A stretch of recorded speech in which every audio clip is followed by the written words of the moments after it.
बिस्मिल्लाहिर्रहमानिर्रहीम अल्हम्दुलिल्लाहि रब्बिल आलमीन वलाक़िबतु लिलमुत्तक़ीन वस्सलातु वस्सलामु अला सय्यिदिल अंबियाइ वल मुरसलीन अम्मा बअदु फ़अऊज़ु बिल्लाहि मिनश समीइल अलीम मिनश शैतानिर लाइनिर रजीम बिस्मिल्लाहिर्रहमानिर्रहीम क़ालल्लाहु तबारक व तआला वबश्शिरिल लज़ीना आमनू व अमिलुस सालिहाति अन्न लहुम जन्नातिन तजरी मिन तहतिहल अनहार सदक़ल्लाहुल अज़ीम अस्सलातु वस्सलामु अलैका या सय्यदी या रसूलल्लाह वाला आलिका व अस्हाबिका या सय्यदी या हबीबल्लाह अस्सलातु वस्सलामु अलैका या सय्यदी या रहमतल लिल आलमीन वाला आलिका व अस्हाबिका या सय्यदी या खातमन नबिय्यीन। कुरान हकीम के सीखने का जो सिलसिला जारी है, उसी को आगे बढ़ाते हुए चंद आयात बय्यिनात सीखने की कोशिश करेंगे। सूरह बकरा की आयत नंबर 25 का कुछ हिस्सा आपके सामने तिलावत किया। रब्बुल आलमीन ने इरशाद फरमाया वबश्शिरिल लज़ीना आमनू व अमिलुस सालिहाति, और खुशखबरी है उन लोगों के लिए जो ईमान लाए और नेक आमाल किए। अन्ना लहुम जन्नातिन तजरी मिन तहतिहल अनहार, उनके लिए खुशखबरी इस चीज़ की है कि उनके लिए बागात हैं जिनके नीचे नहरें बह रही हैं। अल्लाह करीम ने यहाँ पर इस मकाम पर उन लोगों का जिक्र फरमाया जो ईमान लाए और ईमान लाने के बाद नेक आमाल किए। ये बात हमेशा तौर पर ज़हन नशीन रहे कि अल्लाह करीम ने कुरान पाक के इस मकाम पर और दीगर मकाम पर आमाल सालिहा के लिए उसकी जज़ा और उसके समरात के असरात के लिए अल्लाह करीम ने ईमान को शर्त करार दिया है। ईमान आमाल सालिहा की जज़ा के लिए शर्त है। अगर ईमान नहीं तो आमाल का कोई फ़ायदा नहीं, वो चाहे जितने आमाल अच्छे हों। इरशाद फरमाया कि खुशखबरी है ईमान वालों के लिए, और वो ईमान वाले जिन्होंने नेक आमाल किए, खुशखबरी इस चीज़ की कि उनके लिए बागात हैं, जन्नात हैं जिनके नीचे नहरें बह रही हैं।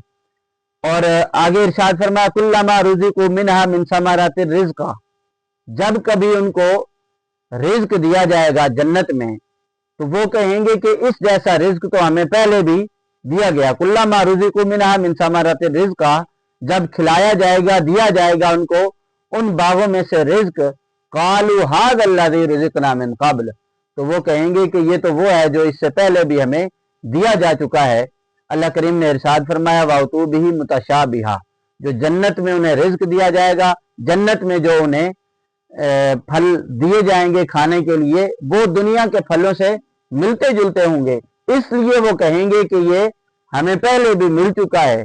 लेकिन जन्नत और दुनिया के बागात और समरात और फलों में बहुत ज़्यादा फ़र्क होगा, जायके में, रंग में, साइज में, हर हवाले से।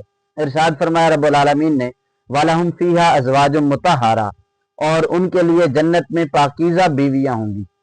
पाकीज़ा अज़वाज वहाँ मुतहहारा, पाक बीवियाँ होंगी उनके लिए। वहुम फ़ीहा खालिदून, और वो हमेशा हमेशा उसमें रहेंगे।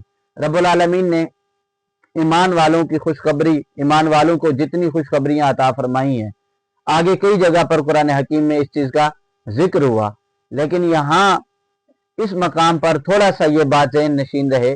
पस मंज़र थोड़ा सा इस तरह का है कि पीछे अल्लाह करीम ने उन लोगों का जिक्र फरमाया जो लोग काफिर हैं, मुशरिक हैं, जो लोग इन चीज़ों का इनकार करते हैं। रब्बुल आलमीन ने फरमाया इनकार करने वाले तो इनकार करने वाले हैं, लेकिन जो मानने वाले हैं उनके लिए ये सारी खुशखबरियाँ हैं। आगे इरशाद फरमाया अल्लाह करीम ने फरमाया कि इन्नल्लाह ला यस्तहयी अन यदरिबा मसलन मा बाउदतन, फरमाया बेशक अल्लाह ताला हया नहीं फरमाता मसलन मा बाउदतन फमा फौकहा, मिसाल देने के लिए मच्छर की या उससे भी बढ़कर किसी छोटी चीज की मिसाल देने में। अल्लाह करीम हया वाला है, हया फरमाता है, और सबसे ज्यादा अल्लाह ताला हया फरमाने वाला है। लेकिन जब अल्लाह करीम किसी चीज की मिसाल बयान फरमाए या किसी हकीकत को बयान फरमाए, फिर उसमें सबसे ज्यादा अल्लाह करीम ने इंसानी फितरत के तकाजे को मद्देनजर रख कर रब्बुल आलमीन ने इरशाद फरमाया बेशक अल्लाह ताला हया नहीं फरमाता कि वो मच्छर का जिक्र करे, मच्छर की मिसाल दे या उससे भी किसी छोटी चीज की मिसाल बयान फरमाए। फअम्मल लज़ीना आमनू, बस वो लोग जो ईमान लाए, फयअलमूना, बस वो जानते हैं, अन्नहुल हक़्क़ु मिर रब्बिहिम, कि हक उनके रब की तरफ से है। और वअम्मल लज़ीना कफ़रू, और वो लोग जो काफिर हुए, जिन्होंने कुफ्र किया, जिन्होंने इनकार किया, फयक़ूलूना माज़ा अरादल्लाहु बिहाज़ा मसला, वो कहते रहते हैं कि अल्लाह ताला का इन चीज़ों की मिसाल देने से क्या इरादा है, यानी इन चीज़ों की मिसाल जब रब देता है तो उसका क्या इरादा है, वो इस तरह की चीज़ों की क्यों मिसाल बयान फरमाता है। रब्बुल आलमीन ने फरमाया ये जो अल्लाह ताला मिसालें बयान फरमाता है उन लोगों के लिए जो काफिर हैं या जो ईमान वाले हैं, रब्बुल आलमीन ने फरमाया वो काफिर युबिल्लु बिही कसीरा, बहुत सारे इससे गुमराह होते हैं। और आगे इरशाद फरमाया कि वयहदी बिही कसीरा, बहुत सारे लोग इससे इस्तिफादा भी करते हैं, बहुत सारे लोग इससे हिदायत भी पाते हैं। फरमाया वमा युदिल्लु बिही इल्लल फासिकीन, इससे गुमराह नहीं होते मगर वो लोग जो फासिक हैं, जो गुनाहगार हैं, जो नाफरमान हैं। नाफरमानियां और गुनाह जिनके दिलों में रच बस चुके हैं वही गुमराह होते हैं। जिनके दिल में ईमान है वहां उनके लिए रब्बुल आलमीन ने फरमाया कि जब वो कुरान को पढ़ते हैं वइज़ा तुलियत अलैहिम आयातुहु ज़ादतहुम ईमाना, जब उनके सामने कुरान पाक की तिलावत की जाती है तो उनका ईमान बढ़ जाता है, उनके ईमान में इजाफा हो जाता है। अल्लाह करीम हम सब को कुरान पाक पढ़ कर समझ कर अमल करने की तौफीक अता फरमाए। व आखिरु दावाना अनिल हम्दुलिल्लाहि रब्बिल आलमीन।